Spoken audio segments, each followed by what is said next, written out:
Now I'm out at one of my spots on the farm where I've got a small food plot tucked back in the timber. If you remember back to last fall, I had a new one that I had just started to create, and I sat there a few times. There was nothing planted in it. It was just an opening, and I was hoping that that buck I was hunting at that time, that I'd nicknamed Lucky, would come past and maybe make a scrape or somehow be drawn to that opening. So I want to take you back here again now and go over this spot with a little bit more detail and take you through the plan of what we're going to do with this now. The tree stand is right over my left shoulder, and this is where I spent the whole season, not the whole season, but the days that I hunted it last season was in that tree. And I think I'm going to stick with that one for this coming season. I may get a little bit more aggressive and go back into the plot a little ways, but on any south wind, we're on the far downwind end of the plot now. We can sneak in through a little trail through the woods, pop into this tree, and then sneak back out again. And the plot itself is L-shaped.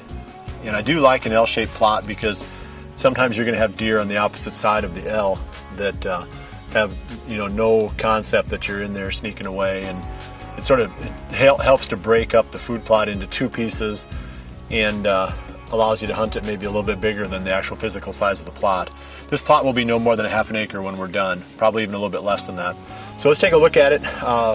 First, let me talk for just a second about this whole concept of these micro plots, and they're super important to my hunting strategy.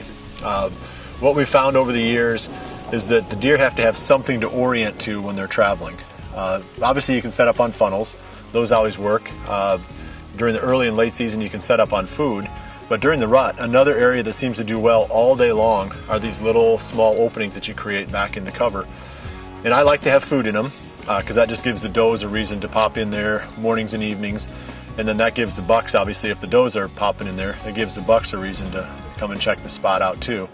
Any buck that's cruising through this area by this coming fall is going to pop in and check out this plot, and that makes for some pretty exciting hunting. Keep them small so that almost everything that comes out comes within bow range, and tuck them back in the cover a ways. So that's the concept behind it.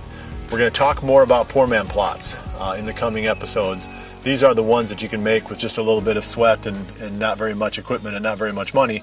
This one is not a poor man plot, but it serves a lot of the same purpose.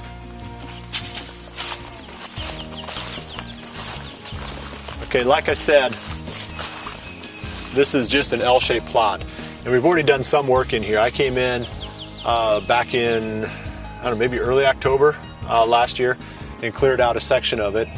And it was mostly an area that we've done a lot of timber stand improvement over the years, where there was a lot of trees that were downed, and it opened it up and it had grown up real brushy. But having these, like I said, these micro plots back in the timber is really valuable. So I decided to give up this one as a bedding area and turn it into one of these more social hubs. So first step was, in these situations, is always to come in and cut down whatever trees are there and make the plot the correct size and the correct shape. Like I said, between a quarter and a half acre is plenty big enough, and an L shape is pretty nice. Locations are important. I like to be up on top of a ridge, like we are here.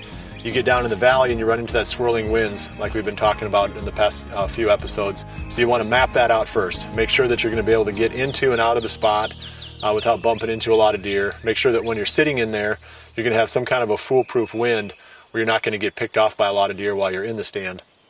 So we arrived at this spot. And there's plenty of other options around this food plot. It drops off into a steep valley on that side. We could come all the way through and set up on that edge and hunt it on a north wind, come in this direction, or we can stay real conservative and stay on this end where we first started and hunt it on a south wind. So let's kind of walk this one around. Like I said, we came in here with the Cabela's equipment and removed a bunch of the sort of dead trees and brush and stuff that we could push out. There's a lot left in this project though if you look at it. There's a lot of stumps. There's a lot of rough ground. There's a lot of brush. We're gonna have to get back in here with the equipment. So there's a lot to do yet on here, and we'll bring that to you over the next few episodes. But let's take another look at it. It's got a nice sunny exposure here. Sort of lays, where you're gonna catch sunlight most of the day. Right now I'm facing straight south, and the morning sun is just laying right in here. We might have to drop a few more trees on the edge once we get this planted if we're not getting enough sunlight in here, but I think we'll be okay. Then anytime you've got a plot that lies east and west, you tend to have a better chance of getting sunlight in there for longer periods of time, because obviously the sun is tracking east to west. So you're not going to have, you know, the shadows like you're going to have for a better part of the day, like you would have on a north-south facing or north-south running food plot.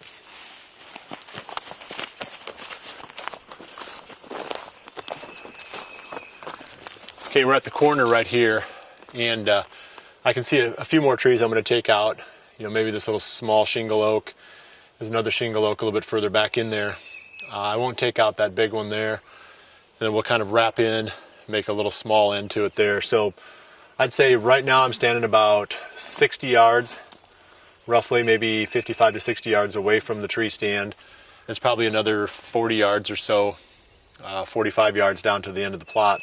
But the nice thing about it is when you got a plot this small, if a deer pops out on that end, he's probably going to work his way down the entire plot.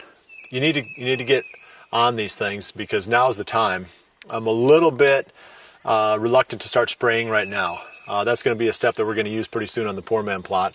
But you've got to have enough heat during the day that the plants are growing aggressively. In this coming week, it looks like the forecasts are calling for a lot more warmer temperatures. So it might be time to start spraying and killing some of these areas that we're going to put into plots. The poor man plot really relies a lot on, you know, killing everything that's there and then burning it off, all the residue. But this one here, we got some more dirt work we got to do first, and then we'll go ahead and spray it and get it ready. So keep following us over the next couple of weeks here. This location is critical to any hunting that we do in this part of the farm. And it's a cool spot, like I said, lays up on the ridge, right in that core area where we've been hunting some of these better deer over the past few seasons. So we want to make sure that this is going to be ready for us by fall.